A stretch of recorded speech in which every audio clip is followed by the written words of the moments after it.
दोस्तों good morning. Exercise 3.2 question number 3 का छठवां क्वेश्चन हम आज देखेंगे।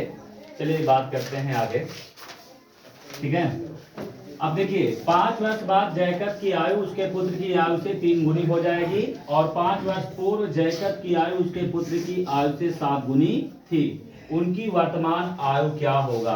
तो हम उनकी वर्तमान आयु मान लेते हैं। माना जयकब की आयु, माना जयकब की आयु कितना है बेटा? 1 वर्ष। जयकब की आयु कितना मान लें हम? 1 वर्ष। और जयकब के पिता की आयु, जयकब अच्छा पुत्र है। चलिए जयकब की आयु कितना है? 1 वर्ष। और जयकब के पुत्र की आयु बराबर वाई वर्ष। ठीक है, वाई वर्ष। अब यहाँ पर ध्यान दीजिए, जब भी दो चीज ध्यान दीजिएगा यहाँ पर थोड़ा सा, कि जब बाद कहेगा तो सभी की आयु में जोड़ा जाता है, और जब पूर्व कहेगा तो सभी की आयु में क्या किया जाता है? घटाया जाता है। क्या किया जाता है? घटाया जाता है। तो यहां से हम देखेंगे, पहला है 5 वर्ष बाद, तो यहां पर निकालेंगे 5 वर्ष बाद। ठीक है, 5 वर्ष बाद किसकी आयु? जयकब की आयु। तो जयकब की आयु बराबर जो होगा वो x प्लस 5 वर्ष हो जाएगा।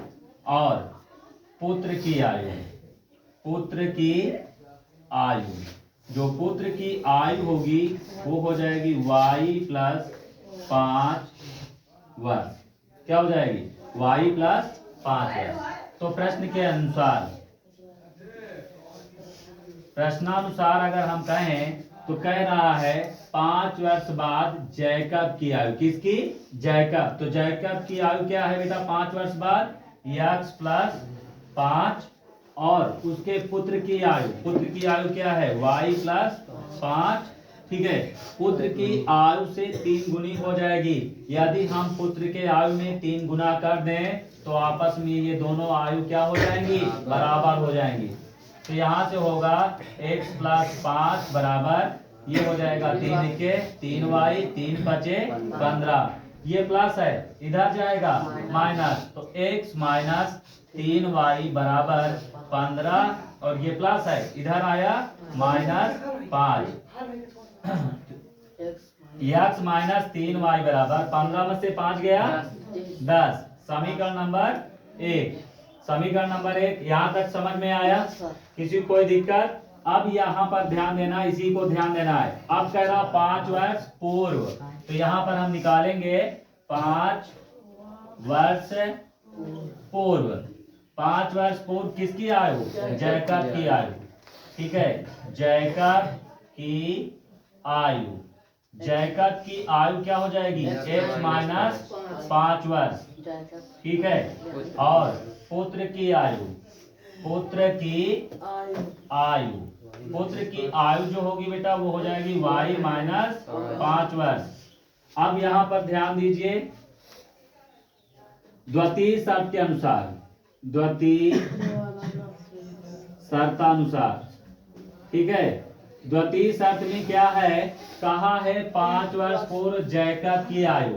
ध्यान दीजिए, 5 वर्ष पूर्व जयकब की आयु, तो 5 वर्ष पूर्व जयकब की आयु कितना है? x minus 5। और फिर इसके बाद कहा है उसके पुत्र की आयु, पुत्र की आयु y माइनस 5 से 7 गुनी है। अगर हम इसमें 7 गुना कर दें तो इन दोनों की आयु आपस में क्या हो जाएगी? बराबर हो जाएगी। क्या हो जाएगी? बराबर। अब देखिए बेटा, x माइनस 5, 7 से गुणा करो, 7 एक के 7y, 7 पचा 35। अब यहां से x, ये प्लस है, इधर आएगा माइनस 7y बराबर माइनस 35, ये माइनस है, इधर आया प्लस 5। ठीक है, अब x माइनस 7y बराबर 35 में से 5 गया -30, समीकरण 2। अब यहाँ हमें ये समीकरण 1 और 2 में देखा कि x और x आपस में क्या है, बराबर है। क्या है, बराबर है। और जब भी बराबर मिल जाए तो विलोपन विधि का प्रयोग करेंगे। किसका करेंगे, विलोपन विधि का। तो यहाँ से हम कहेंगे कि समीकरण 1 व 2 से, ठीक है, समीकरण 1 और 2 से, तो यहाँ से हो जाएगा बेटा x माइनस 3y बराबर 10 और x माइनस 7y बराबर -30। अब जब चिन्ह यहाँ पर समान है तो क्या करने पर घटाया जाता है, तो यहाँ लिखेंगे घटाने पर। अब यहाँ से चिन्ह बदलेंगे, प्लस है तो माइनस, माइनस है तो प्लस, माइनस है तो प्लस। अब ऊपर वाले चिन्ह का जो मान है वो क्या है, समाप्त हो जाएगा। ठीक है, यहाँ से x कट गया, 7 में से 3 गया, 4y और 30 10 कितना होगा 40। तो y बराबर 40, ये गुणे में है, इधर आएगा भाग में, 4 दहम 40, तो y बराबर कितना होगा 10, y बराबर 10। अब यहाँ से y का मान कितना हुआ 10, तो यहाँ से लिखेंगे y का मान समीकरण 1 में रखने पर, 1 में रखने पर। अब 1 में रखिए, 1 ये है, ध्यान दीजिएगा। तो यहाँ से y का मान है तो x माइनस 3 गुणे 10 बराबर 10, तो x 3 दहम 30 बराबर 10, ये माइनस है, इधर आएगा प्लस, तो x बराबर 10 प्लस 30, तो x बराबर 30 10 40। अब यहाँ पर हम लिखेंगे अतः जैकब की आयु जो है वो कितना है 40 वर्ष, और पुत्र की आयु, पुत्र की आयु जो है वो कितना है 10 वर्ष।